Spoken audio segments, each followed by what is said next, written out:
Hola, ¿qué tal? Bienvenidas, bienvenidos a Letras Notariales, una coproducción de Justicia TV con el Colegio de Notarios de la Ciudad de México. Hoy tenemos un tema que siempre ha causado mucho interés, las sucesiones testamentarias. Y se encuentra con nosotros los notarios Tarcisio Sánchez Ulloa, titular de la Notaría 159 en la Ciudad de México. Bienvenido. Muchas gracias, Citlali, gracias por la invitación. Un verdadero honor estar aquí contigo, con César y con tu amable audiencia. Muchas gracias. Y César Mayorga Campeán, titular de la Notaría 52 de la Ciudad de México. Gracias por la invitación, Citlali. Al igual que Tarcisio, agradezco el honor que me han hecho de esta invitación y compartir lo que podamos proporcionar para la audiencia. Pues muchas gracias a ambos y como ya decíamos, estamos hablando de testamentos y sucesiones testamentarias. Explíquenos si hay alguna diferencia o la definición de cada uno. Sí, cómo no. El testamento es un acto jurídico, eso quiere decir que como principal elemento tiene la manifestación de la voluntad. Es un acto que es personalísimo, solo lo puede hacer la persona, no lo puede hacer por medio de un representante. Por esencia es revocable, se puede revocar en cualquier momento y hay una característica fundamental del testamento y es que es un acto completamente libre, se tiene que dar en un ámbito de plena y total libertad. ¿Y qué voy a hacer mediante este acto? Pues disponer de mis bienes, derechos para después de la muerte y puedo también a través del testamento hacer otras cosas como es cumplir deberes, obligaciones, puedo reconocer hijos, puedo dejar tutores para mis hijos menores de edad, en fin, es un acto que tiene un objetivo muy concreto que es qué es lo que quiero que pase con mi patrimonio una vez que yo fallezca. En ese sentido, la sucesión testamentaria es el procedimiento que se va a llevar a cabo para que ese patrimonio que dejó la persona que falleció se pueda entregar a sus herederos. ¿Cuál es aquí el fundamento? Bueno, pues que si es una sucesión testamentaria, la voluntad de la persona que falleció es la que va a regir. Es decir, que se va a cumplir su voluntad y los herederos van a recibir todo lo que él quiso y como él lo quiso, con las condiciones, con las porciones, con las sustituciones, es decir, es un campo muy fértil para la voluntad de la persona y va a regir justamente esa sucesión conforme a lo que él dijo. Eso es lo más importante. En comparación o en oposición a una sucesión intestamentaria o los intestados con los que la gente puede estar familiarizada, es que precisamente la persona no otorgó un testamento y al no haber otorgado un testamento, entonces los herederos van a ser las personas que la ley establezca en función de un orden que pues trata de privilegiar quiénes son los parientes que se consideran más cercanos. Pero esos parientes más cercanos en la realidad no siempre son las personas que afectivamente fueron más cercanos en vida de la persona o que estuvieron cerca de él o a los que hubiera querido dejar como herederos. En ese sentido, el testamento pues es una herramienta fundamental y algo que tenemos que tener todos en la mente porque pues, hay una realidad que, que pues no nos gusta hablar de ella, pero todos vamos a morir algún día.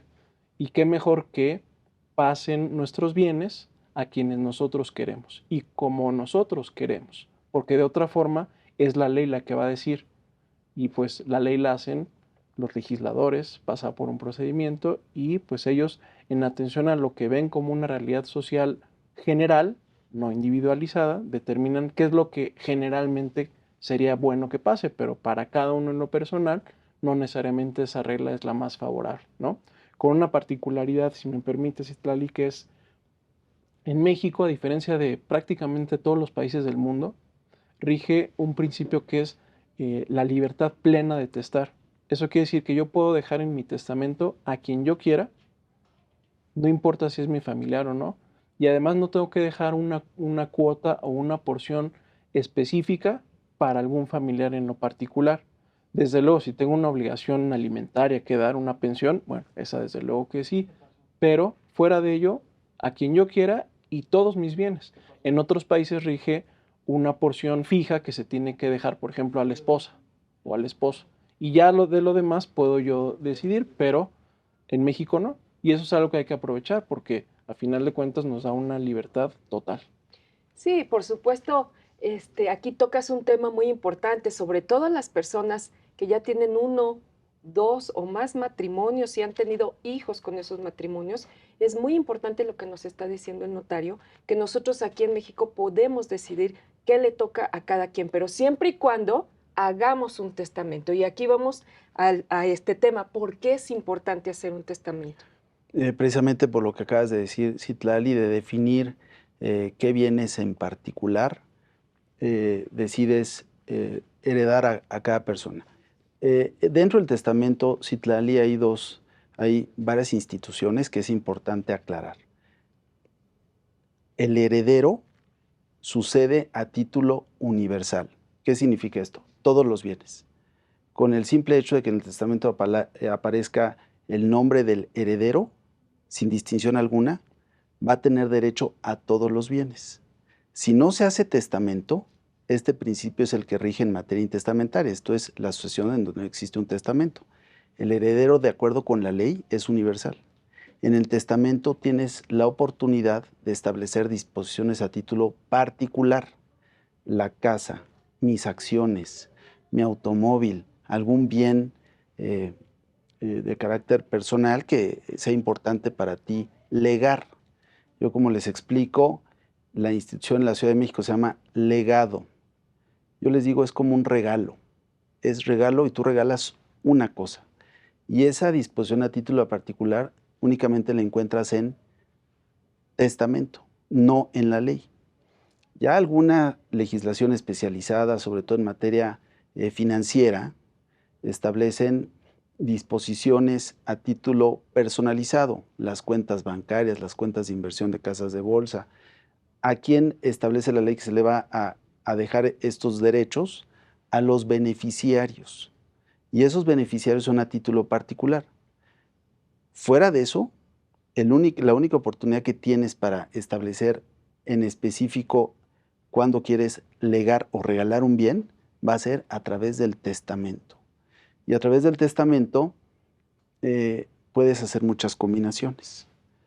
Este bien para tal, este bien para tal, el bien que tengo, a lo mejor una casa de descanso en provincia, lo puedes establecer en tu testamento. Tu testamento, aunque se otorgue en la Ciudad de México, puede tener repercusiones respecto de bienes que se ubican tanto en el territorio nacional como en el extranjero. Y es la oportunidad que tienes. Si no lo haces en el testamento, la ley va a establecer el orden sucesorio a título universal y por lo tanto por partes iguales entre los que tengan derecho a heredar. Y eso puede ser un conflicto entre ellos. ¿En qué momento sería adecuado hacer nuestro testamento? El mejor momento es hoy. ¿A qué me refiero? A que normalmente se tiene una falsa concepción de que el testamento es para personas adultas mayores, para personas que puedan tener alguna enfermedad grave de carácter terminal, o para el momento en el que yo ya tenga un patrimonio consolidado, ¿no? O mi familia ya hecha, ¿no? Completamente. Y pues es una falsa apreciación porque pues, si algo es claro y todos tenemos un ejemplo muy cercano de personas que fallecieron jóvenes, de personas que fallecieron pues así, con una situación en la que no era tal vez la que uno siempre quisiera, ¿no?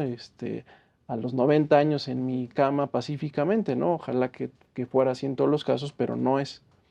Y se habla, hay un concepto ahí que se maneja, ¿no? De que murió inesperadamente. Pues no hay tal cosa.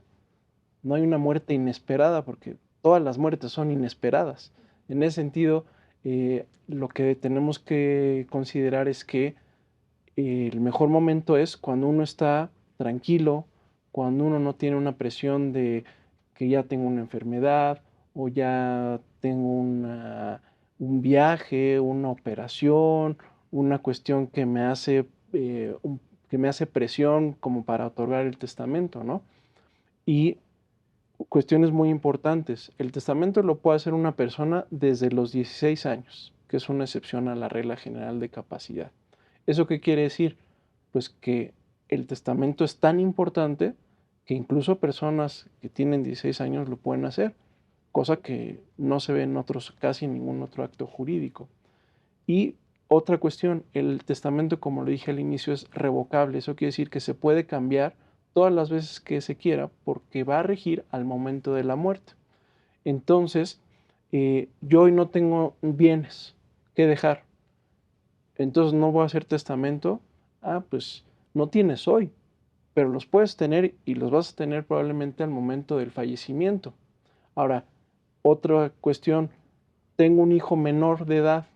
Yo puedo prever en el testamento que a mi fallecimiento y faltando también su madre o quien ejerza la patria potestad, que funja como tutor quien yo diga, exceptuando a los que la ley establece que por regla, por disposición legal son los abuelos. Y no dice la ley cuál de los abuelos. Y entonces eso empieza a generar una problemática que puede tener un impacto muy grave en los hijos menores de edad. Entonces, por ejemplo, tienes hijos menores de edad, haz tu testamento. Estás contrayendo matrimonio, pues haz testamento para dejar las cosas claras. En fin, no hay que esperar a que suceda algo en nuestra vida para hacer el testamento, porque hacer un nos pasa mucho. Nos llaman a la notaría, oiga, fíjese que tengo una persona que lamentablemente está ya en el hospital, nos acaba de indicar el médico que le quedan literalmente días u horas incluso de vida, o tiene una enfermedad, no sabemos si la va a librar o no, perdón la expresión, pero así es como nos dicen, y pues quiere hacer su testamento. Pues nosotros estamos para eso y desde luego iremos, si puede otorgarlo, porque se requiere, dice la ley, estar en su cabal juicio, tener plena capacidad. Si lo puede hacer, desde luego que se puede otorgar y el notario va a asistir y se va a otorgar el testamento. La cuestión es que en la mayoría de esos casos, la persona puede estar ya bajo medicamentos o un tratamiento que no le permite discernir con claridad las cosas, o puede estar incluso influenciado por las personas o por eso que está viviendo en ese momento. Entonces, ese es un momento muy malo para hacer un testamento. Claro, de no hacerlo, hacerlo en esas condiciones, pues uno siempre dice que lo haga, ¿no? Y la ley busca que se haga y los notarios buscamos que se haga. Pero, pues el mejor momento es cuando uno está así como nosotros, ¿no? En plena conciencia, con capacidad, y a partir de los 16 años se puede hacer. Entonces, yo le diría al público, hagan su testamento hoy con la realidad que impera hoy en su familia, en su patrimonio. Y si en 10, 15, 20 años cambia su situación familiar, patrimonial, se vale hacer otro testamento y así conforme vayan cambiando las situaciones. Entonces, pues la invitación es esa, ¿no? Hacer el testamento ya. Siempre hemos dicho que este programa tiene como objetivo invitar a las personas a prevenir, a acercarse a los notarios, a prevenir que sus bienes, en este caso, sus hijos también podrían ser, queden pues en la indefinición si es que llega la muerte. Entonces, yo pregunto, ¿cada cuándo sería bueno actualizar un testamento, por así llamarlo, si me lo permiten, Sí. actualizar conforme vamos adquiriendo bienes o conforme vamos cambiando nuestra decisión de a quién dejarle esos bienes? Precisamente acabas de Ujú. mencionar algunos supuestos, Citlali, donde normalmente las personas cambian el testamento. O también cuando cambia tu situación personal, contraes matrimonio o vives en pareja con alguien que te interesa beneficiar, porque si vives en pareja con alguien, pues de alguna manera tienes que dejar constancia. Actualmente en la Ciudad de México existe una constancia de inicio de concubinato, de consumación del concubinato ante registro civil, pero no está en todas las entidades federativas. Y normalmente cuando vives en pareja es una motivación para otorgar un testamento y beneficiar a ese ser querido. Y también cuando disuelves la unión, también es un motivante para cambiar tu testamento. Si tienes algún hijo, el COVID nos enseñó que nadie tiene la vida asegurada, independientemente de la edad. Entonces, cuando sucede algún suceso, algún evento como el fallecimiento de una persona que está en tu testamento, se recomienda cambiar el testamento. Eh, a lo mejor si tienes algún bien en particular del cual tú tienes derecho por alguna sucesión en la que tú eres heredero y a lo mejor ese derecho que tienes en la sucesión de otro, no te interesa transmitirlo, sino dejárselo a uno de tus tíos o a lo mejor a otro familiar, pues incluirlo también en el testamento. En estas actualizaciones, ¿el proceso es desde el inicio? Tienes que otorgar un nuevo testamento. O sea, por ley, el testamento posterior revoca los anteriores a menos de que exista un pronunciamiento específico o de que se deje válido una disposición que tienes en el otro testamento, y hay ciertas cláusulas que son irrevocables. Y también en una actualización de testamento, a lo mejor si adquieres un bien porque los migrantes están teniendo otros bienes en otro país, pues a lo mejor armonizar los dos testamentos o armonizar ese nuevo bien que adquiriste para que se puedan beneficiar tus seres queridos en México. Entonces la situación es compleja y, como verás, dependiendo de la vida de las personas es como deben de ir tomando su decisión. Pero todos estos supuestos motivan a hacer testamento. Es importante siempre mencionar que, al menos en la Ciudad de México, existe un programa social para el otorgamiento de testamentos en colaboración con el Gobierno de la Ciudad de México, Dirección General de Regulación Territorial y el Colegio de Notarios de la Ciudad de México. Nos acercamos para que existan estas jornadas de promoción del otorgamiento de testamento. Viene septiembre, esta jornada no es exclusiva de la Ciudad de México, es a nivel nacional y hay una reducción en costos. Pero en la Ciudad de México tenemos nuestro propio programa social y que lo pueden tramitar durante todo el año. Ese es en la formación del testamento. Bueno, ya nos llevó el notario a un tema que es muy importante tocar, que hay jornadas, porque recuerden ustedes, ya les hemos platicado, que en la elaboración de un testamento se cobran impuestos, y esos son los cobros que muchas veces tenemos que cubrir, pero que hay ciertas jornadas en las que esos impuestos tienen descuentos. Sí, sí, aquí es muy importante distinguir dos momentos, ¿no? Y lo hacíamos al inicio.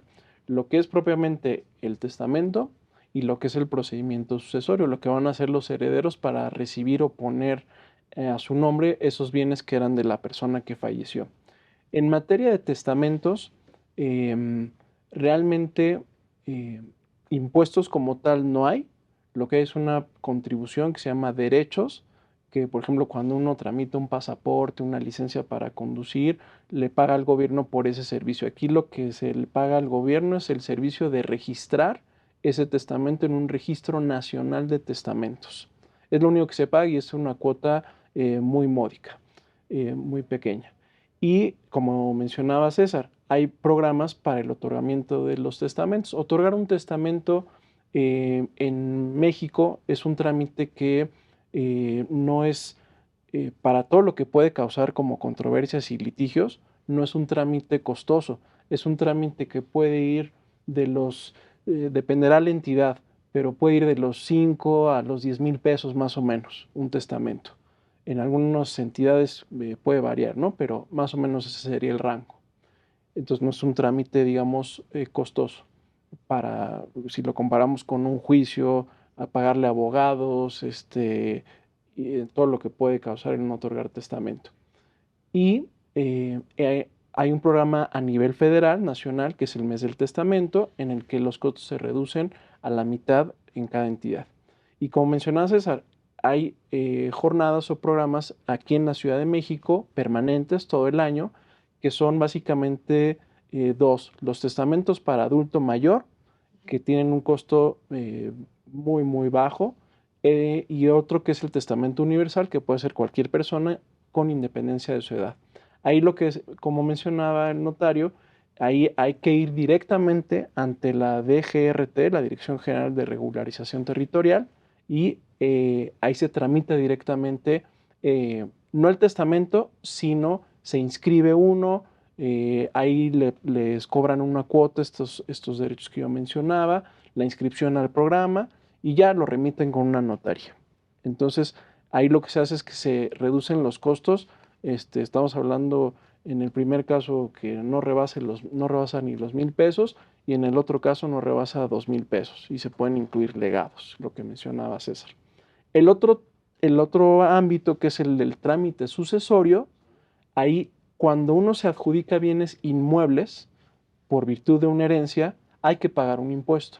Un impuesto que en la Ciudad de México es el impuesto sobre adquisición de inmuebles. En otros estados o entidades se conoce como el traslado de dominio, el ISABI, el ISAE, en fin.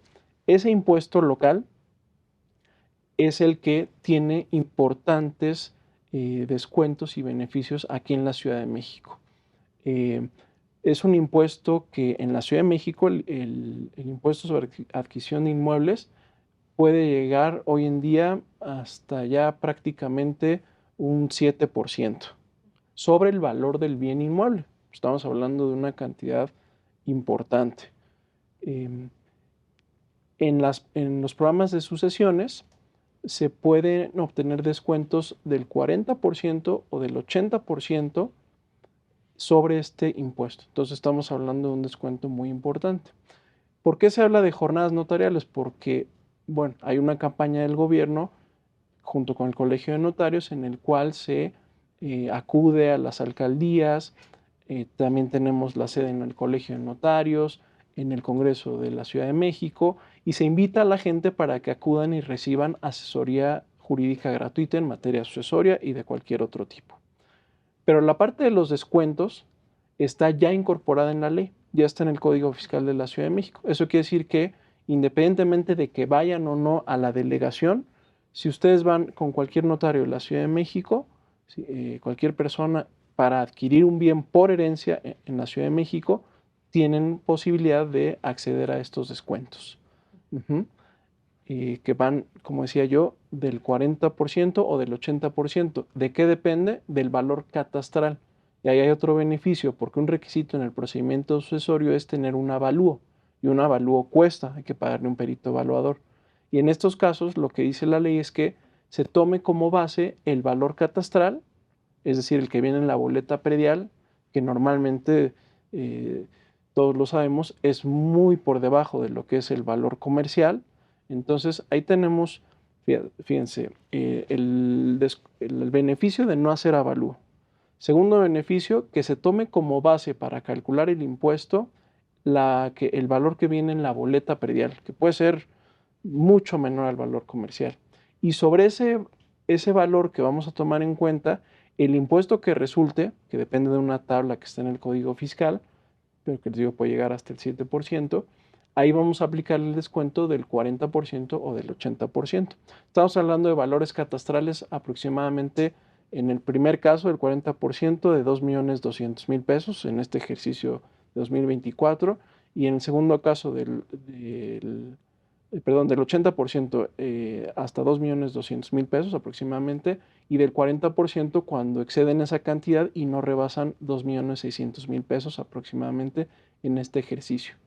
Y adicionalmente está incorporado en el Código Fiscal de este ejercicio un descuento del 50% del ISAE, cuando no caben en estos supuestos porque el valor catastral sea mayor, tienen un descuento del 50% sobre el ISAE, y también en estos casos sobre los derechos que cobra el registro público para inscribir las escrituras.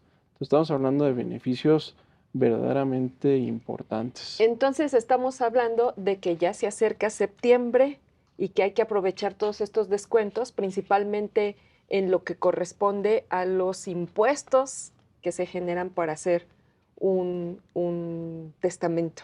Así es, bueno. Aquí es importante aclarar, Citlali, que no todas las sucesiones son susceptibles de llevarse al cabo frente a un notario. Ya está un mensaje. Partimos del supuesto de que no existe controversia, César, entre los herederos. Tengo que hacer un corte, pero aquí retomas un tema bien importante, las controversias. ¿Qué queremos evitar? Es correcto. ¿No? Al hacer un testimonio. Pero ahorita que regresemos nos va a explicar. Volvemos.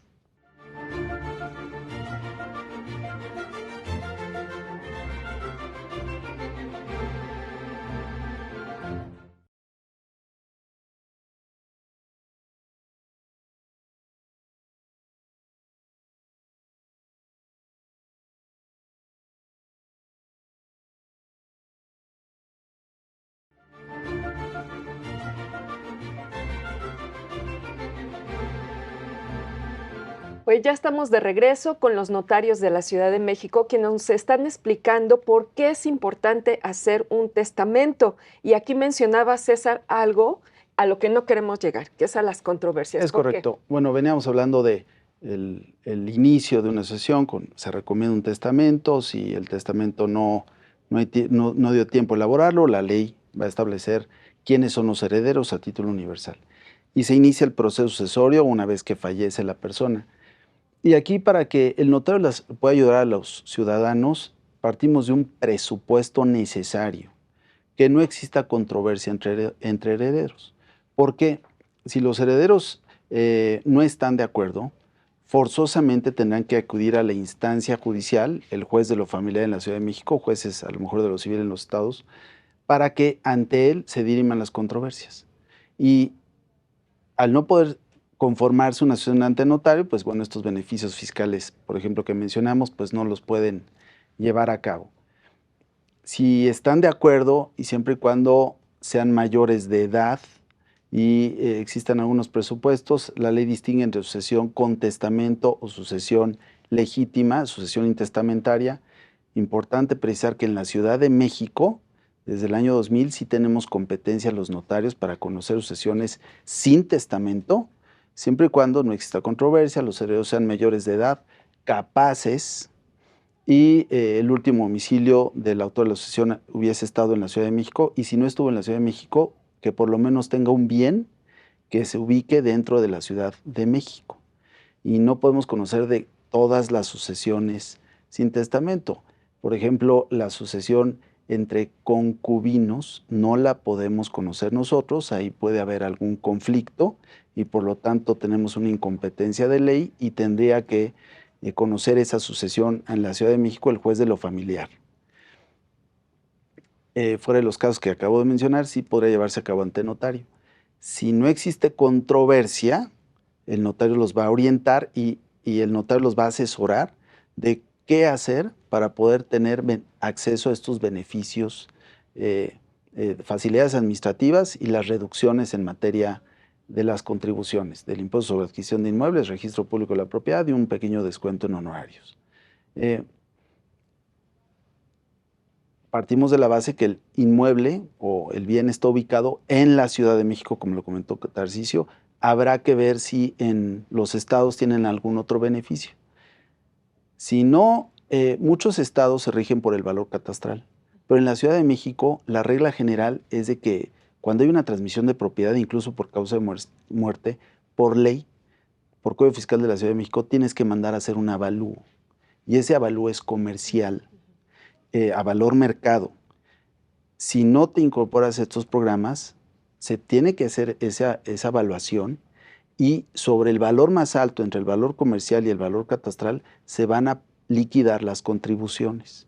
De la importancia que si no hay controversia, se acercan a las notarías, los vamos a poder asesorar en qué inmuebles sí ingresan al programa y qué inmuebles no. Y en general para cualquier otro derecho, porque muchas veces no tenemos la certidumbre de que seamos propietarios plenos o que el que falleció sea propietario pleno.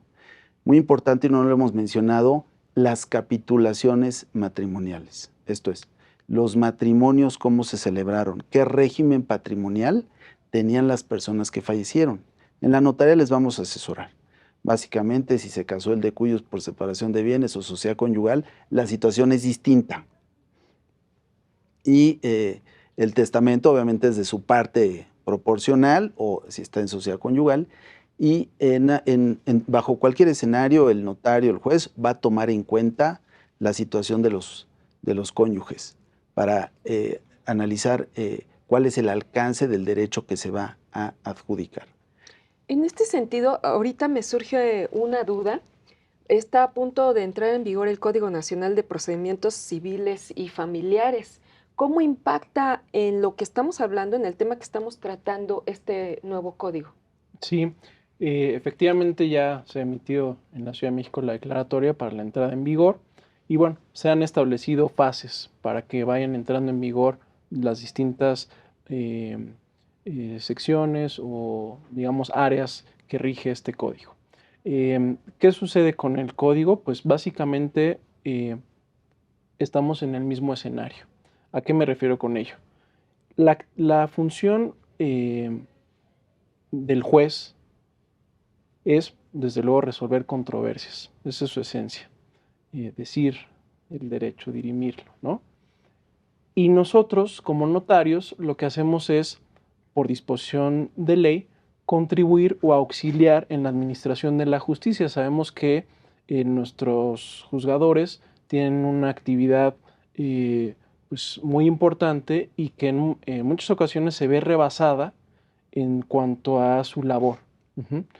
Y lo que hace la ley es decir, bueno, en aquellos casos en los que pueda haber otra persona que realice la actividad que de esencia o de origen le corresponde al juez, que la lleve a cabo y le desahogue de manera importante de esos trámites para que el juez se pueda abocar a otros trámites en los que sí tiene que resolver controversias. Entonces la ley lo que hace es decir, notario, tú puedes intervenir en los procedimientos sucesorios, como decía César, siempre y cuando no haya controversia, los herederos sean mayores de edad, sean capaces, y entonces, bajo ciertos presupuestos, el notario puede intervenir en esta actividad que de origen es del juez. Esto es muy importante porque las personas en ocasiones piensan que si falleció la persona, a fuerza tienen que ir con el juez. Y la realidad es que no. Justamente lo que busca la ley es que si no hay controversia, si no hay necesidad de ir al juez, no vayas con el juez, ve con el notario, porque el notario tiene una obligación legal de actuar como un asesor imparcial, como un consejero para todos los interesados. Entonces, no es que cada persona, como sucede luego en los juzgados, tenga que contratar a su abogado para que entonces puedan resolver y puedan dirimir el juicio y demás. Pueden acudir todos con el notario y el notario funge como un abogado de todos, los asesora, les aconseja y tiene que llevar a cabo esa asesoría y acompañamiento de manera imparcial. Y entonces va a llevar a cabo el procedimiento y nos vamos a evitar pues luego un costo mayor que significaría hacerlo en un juzgado y desde luego el tiempo. El tiempo es mucho más rápido porque en el código de procedimientos, tanto el actual como el que va a entrar en vigor, señala 4 secciones o 4 etapas de manera muy marcada y que se tienen que seguir. Y eso desde luego, pues va corriendo conforme a los tiempos de los juzgados, que en ocasiones no son pues tan rápidos como quisiéramos por la cantidad de asuntos que tiene que resolver el juez y que todo nuestro reconocimiento por la labor tan importante que hacen y que aún con todas las horas que se dedican no pueden desahogarlos, ¿no? Entonces, en la notaría, pues esas secciones se pueden llevar, digamos, de manera simultánea, prácticamente en 2 partes, la apertura del testamento, o si no hay testamento, el reconocimiento de los herederos, y después lo que es la adjudicación con el inventario y los avalúos que se hagan. En ese sentido, regresando al tema del nuevo código, pues la situación no cambia, sigue estableciendo que los notarios podemos intervenir en todas las sucesiones, tanto testamentarias como intestamentarias, prácticamente rigen los mismos principios e incluso regula un procedimiento que ya está regulado en nuestro código actual, pero digamos ya lo desarrollo, lo detalla, que es un procedimiento en el que dice, si no hay testamento y todos están de acuerdo, en una sola sección, en una sola fase se puede llevar a cabo y ya nada más vayan con el notario a otorgar la escritura de adjudicación de bienes inmuebles, ¿no? Entonces, bueno, ¿qué pasa aquí o cuál sería el mensaje que yo veo? Que bueno, hay un reconocimiento a la labor que hacemos los notarios como auxiliares de la administración de justicia y seguimos o se nos sigue considerando para que llevemos a cabo las sucesiones justamente pues en colaboración de la actividad judicial y sobre todo que si no hay controversia no es pues no es deseable que las personas tengan que ir a los juzgados para que se puedan ahí desahogar otros trámites que tienen pues necesariamente que ser pues bueno, llevados por un juez porque hay una controversia, porque hay un derecho que se tiene que resolver previamente, etcétera. Entonces, bueno, es importante mencionar que en estas etapas que va mencionando el código para las entradas para la entrada en vigor de sus distintos ámbitos, la materia sucesoria será el próximo año en noviembre. Entonces, bueno, todavía seguimos bajo el mismo código, pero como decía, las reglas no cambian, se establecen con un poco más de precisión y bueno, pues se sigue considerando al notario como la vía idónea para que se lleve a cabo el trámite sucesorio, salvo que exista controversia, como ya lo platicamos. Los notarios son muy educados y ellos les llaman controversias. Yo les llamo evitemos historias de terror. Sí, claro. Porque cuántas historias, cuántas familias se han terminado porque no dejamos bien específico a quién le toca qué. Fíjate que es muy importante lo que acabas de precisar, porque muchas veces las divisiones pues son forzosas. Que existan herederos que se tienen que ir a trabajar a otro lado y no porque cambien de residencia pierden sus derechos. Y para eso existe una solución que también es a través de un instrumento de conformación notarial, que es el poder. Es una realidad la migración de nuestros paisanos que buscan mejores oportunidades en el extranjero, sobre todo en Estados Unidos, pero bueno, ya se ha diversificado. Y podemos realizar todo el procedimiento sucesorio en la Ciudad de México y nos podemos auxiliar de poderes. No es necesario que se muevan del lugar de residencia, pueden acudir ante cónsul mexicano en el lugar donde residan, otorgan un poder, a lo mejor pueden apoyarse en nosotros para, oiga notario, ¿cómo debe estar redactado ese poder? Es común que nos digan eso, con todo gusto les proporcionamos, el cónsul también tiene su propia redacción, basta con que le digan que es para el trámite sucesorio, testamentario o intestamentario, porque puede ser mixto. Puede ser que a lo mejor el testamento se quedó, no alcanzó a prever todos los supuestos que rigen en torno a una persona y quedó de alguna manera parcial el testamento. Entonces puede haber sucesiones combinadas. Y esas redacciones los podemos apoyar en la notaría, se apoyan ante cónsul mexicano, mandan su poder, no hay necesidad de hacer otro trámite, es como si se estuviera otorgando ante un notario en este país y podemos continuar con el proceso sucesorio. Y si no es ante cónsul mexicano, pueden ir ante una figura similar, el notary public en derecho anglosajón. Se tendrá que apostillar el documento, legalizar las firmas, dependiendo de si el país firmó un tratado internacional que rige por el que se suprime el requisito de legalización de los documentos otorgados en el extranjero, otorgado en La Haya. Hay ciertos países, se apostilla el documento, se manda al país, a la Ciudad de México, se traduce, se protocoliza el poder y continuamos con el proceso sucesorio. Eso implica obviamente que no hay controversia y que empieza la colaboración. Ya cuando empieza la controversia, que también está reconocida en Código Nacional de Procedimientos Civiles y Familiares, pues bueno, ya no podemos actuar, ya tendrán que acudir a la instancia jurisdiccional a resolverlo y una vez que se resuelva, se concluyan las etapas que establece el propio código, el juez volverá a remitir los autos al notario para que se formalice la adjudicación de aquellos bienes que por ley tengan que ser formalizados ante notario público, básicamente bienes inmuebles.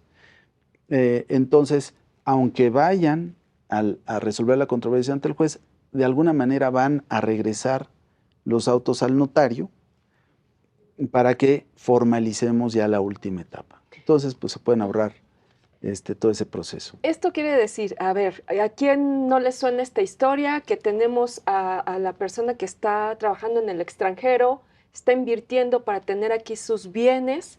Entonces, lo que nos recomienda el notario es que se acerquen a los cónsules para que estos bienes queden ya asegurados a las personas que les corresponden. Vamos por partes. Una cosa es el patrimonio de los migrantes y otra cosa es los derechos que tienen los migrantes en las sucesiones, a lo mejor de sus ascendientes o de sus hermanos o de sus parejas o de sus hijos, ¿no? De lo que estaba yo hablando es del derecho que tiene el migrante en las sucesiones. Cuando es el heredero. El heredero, exactamente. Cuando recibe una herencia. Es correcto. Ajá. Otro supuesto que va más de la mano del testamento, de la primera plática, la primera parte de esta plática, es respecto al patrimonio que va formando el migrante en el extranjero y que a lo mejor también tiene patrimonio en territorio nacional, y ahí platicamos de la armonización de testamentos. Porque al menos en la Ciudad de México rige el principio de que el último testamento revoca y deja sin efectos por ley todos los anteriores. Les comparto una experiencia, un testamento en el que participé, que también el de Cuyos otorgó testamento en España. En España rige el mismo principio, trabajando en colaboración tu servidor con un notario de España, de Madrid. Investigamos a través en concreto, Archivo Judicial y Archivo General de Notarias de la Ciudad de México, que hace una investigación en el Registro Nacional de Testamentos. Se investigó en México cuál fue el último testamento, y España tiene una institución similar. Investigó el notario en la última disposición testamentaria, y la última disposición testamentaria fue la otorgada en México. Y en España se rige el mismo principio: el último testamento revoca a todos los demás. Entonces, el testamento redactado aquí en México definió quiénes eran los herederos y legatarios a los que tenían los derechos de esos bienes. Bueno, se inicia el procedimiento conforme a la ley mexicana. Una vez que concluyó la primera etapa del reconocimiento de herederos, se apostilla ese documento y se manda a España para que el notario adjudique los bienes que se ubiquen allá. Y yo concluyo con los bienes que se ubican aquí en territorio nacional. Y por ejemplo, en el sistema anglosajón, que ya hemos platicado que es el que llevan en Estados Unidos, ¿cómo opera? Debe operar de manera similar. Los derechos respecto de los bienes que tengan los connacionales en territorio americano se regirán por las leyes del lugar de su ubicación. Es un principio general de derecho de que, decían los romanos, lex raicitae. Se aplica la ley del lugar donde se ubique el bien raíz. En ese sentido, si el bien está ubicado en Estados Unidos, tendrá que hacerse el procedimiento conforme a la ley de allá de Estados Unidos. Y respecto a los bienes ubicados en México, dependiendo dónde inició la sucesión, pero la ley mexicana va a reconocer la situación jurídica válidamente creada en el extranjero, esto es el reconocimiento de herederos, y a través de la forma propia de la Ciudad de México tendríamos que adjudicar el bien al heredero que fue reconocido en el extranjero. Pues ahí tenemos la asesoría para las personas que tienen algún familiar que se ha ido a trabajar al extranjero y que pues ha tenido bienes o recibe bienes. Pues ahí tenemos una asesoría. También quiero plantearles otro conflicto aquí en la Ciudad de México. Una colonia que está como asentamiento irregular para las autoridades, pero que las casas ya están establecidas, ya pagan impuestos. ¿Cómo procede aquí todo esto de las herencias, de a quién dejar?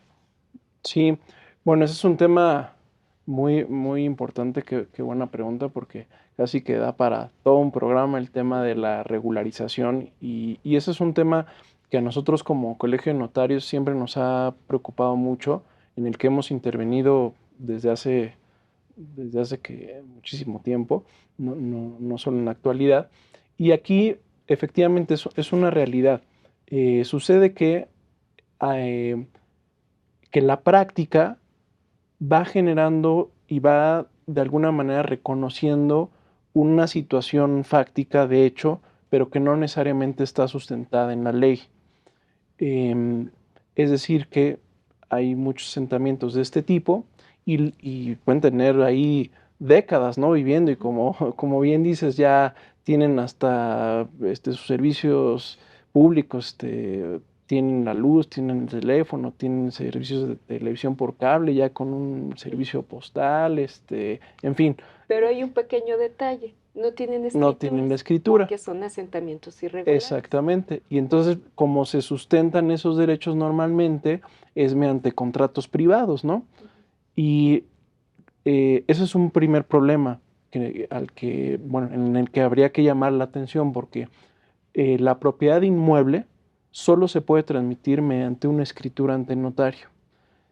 Todos los contratos privados mediante los cuales se transmitió un inmueble, una casa, un terreno, un departamento, una oficina, lo que sea, están afectados de una nulidad y tienen ahí un vicio que se tiene que subsanar en algún momento.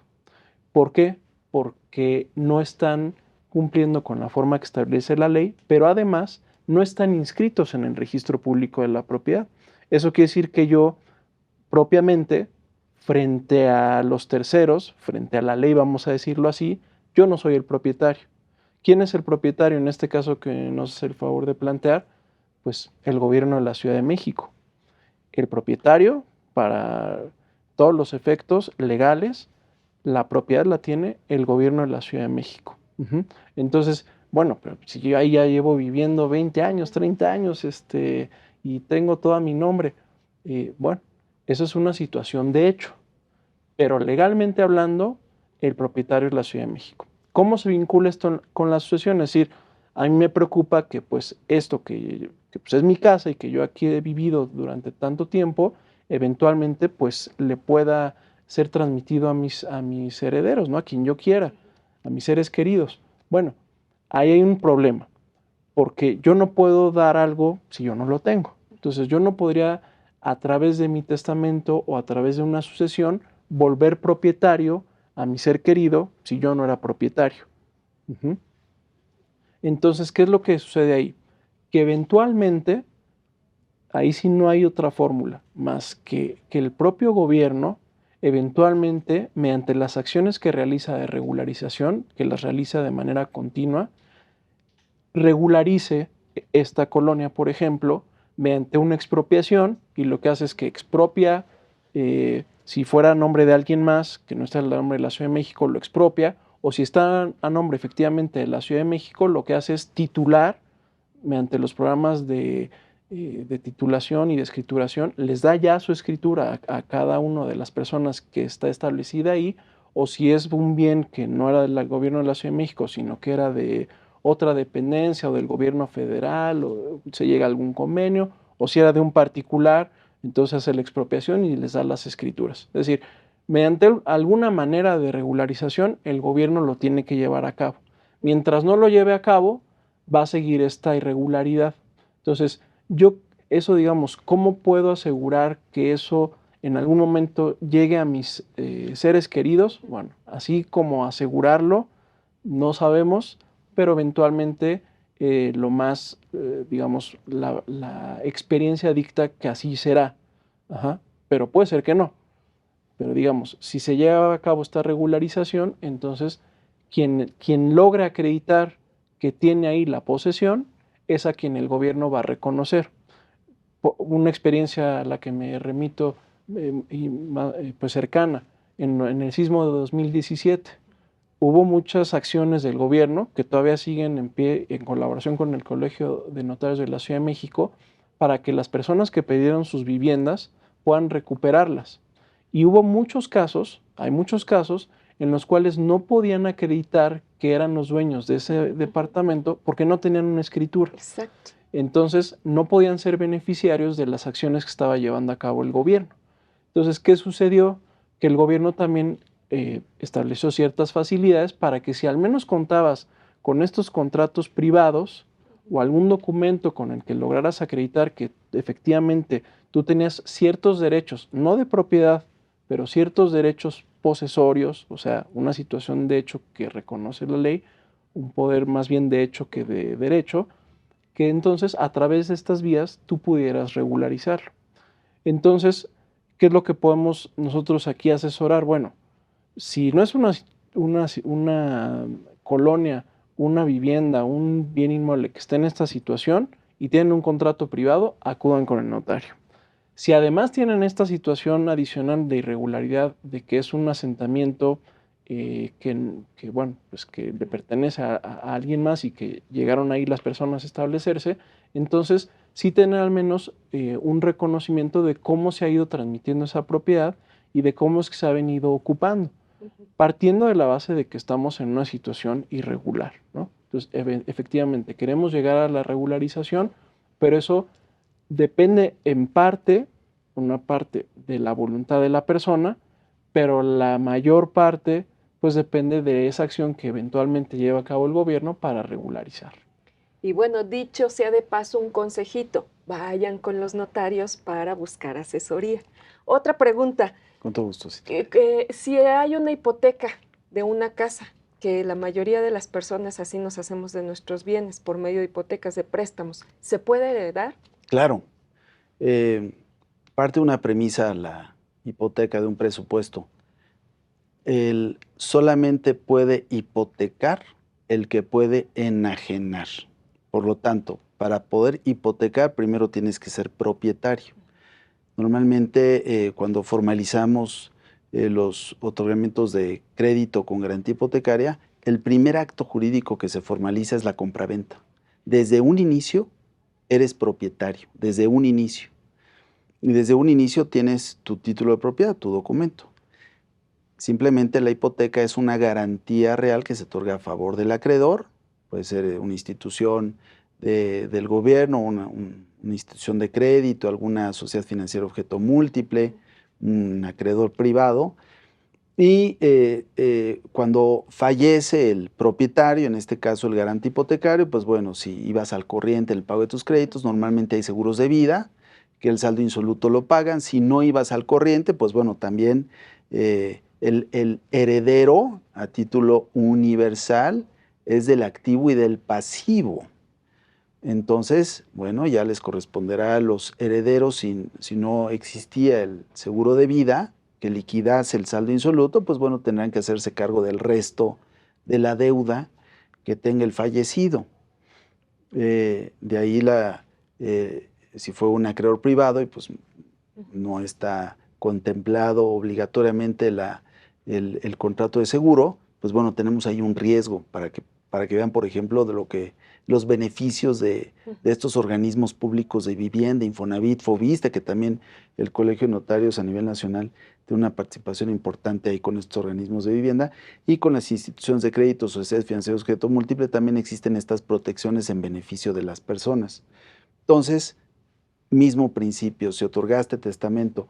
Y fíjate que en alguna época, y hablando hace un momento del Código Nacional de Procedimientos Civiles y Familiares, también está reconocido el procedimiento de adjudicación vía testamento público simplificado, que fue un testamento que en la Ciudad de México ya está abrogado, pero que estuvo en vigor, y donde anteriormente se les legitimaba a los propietarios de que en el mismo acto de adquisición de predios de regularización territorial o cierta vivienda en específico, en el mismo instrumento se estableciera el beneficiario directo de ese inmueble que adquirían, situación que ya está reconocida en el Código Nacional de Procedimientos Civiles y Familiares, nada más para armonizar algunos elementos que hemos platicado el día de hoy. Entonces no vamos a tener problema. Y fíjate que ahorita que estábamos platicando de las situaciones de hecho que se pueden presentar, Citlali, es una realidad en la Ciudad de México que en un inmueble existan diversas viviendas, pluralidad de viviendas. Donde, pues bueno, el papá le permitió la construcción en el mismo predio al hijo, y tú te doy permiso, autorización de que construyas arriba, y la hija, tú vete para atrás, y la hija que no se casó, tú vives conmigo, pero ya el nieto ya hizo un cuartito en el tercer piso. Como comentaba el notario Tarcisio, no podemos dar más allá de lo que tenemos. Tenemos un inmueble, y es muy común que cuando acuden ante nosotros a redactar el testamento, nos dicen: oiga, licenciado, pero el primer piso es para tal, y la casita de atrás. Sí. Y la casita del árbol. Entonces hay que tener cuidado porque el propietario, a menos que se realice el procedimiento de constitución de régimen de propiedad en condominio, que es un procedimiento formal ante notario con requisitos legales, requisitos propios de la ley, que es de orden público y no admite acto en contrario, que se cumplan con las licencias que establece la normatividad de desarrollo urbano de la Ciudad de México, que también es de orden público, no se puede hacer eso. La Ciudad de México, entendiendo esta realidad en unión con el Colegio de Notarios de la Ciudad de México, ha instrumentado otro programa social que se llama Condominio en Lote Familiar, muy, muy importante. Me da mucha pena, pero nos comió el tiempo, necesitamos irnos, y lo que estás tocando, notario, es bien importante, porque ¿cuántos no hacemos eso, no? Que ya la cuñada, la hija, el hijo, todos construimos en un mismo lote. pero ¿qué le parece si es tema obligado para un siguiente programa? Les agradezco mucho su participación, pero sobre todo gracias a usted por seguirnos. Soy Citlali Pérez, lo vemos en la próxima entrega. Hasta pronto. Muchas gracias. Muchas gracias, Citlali.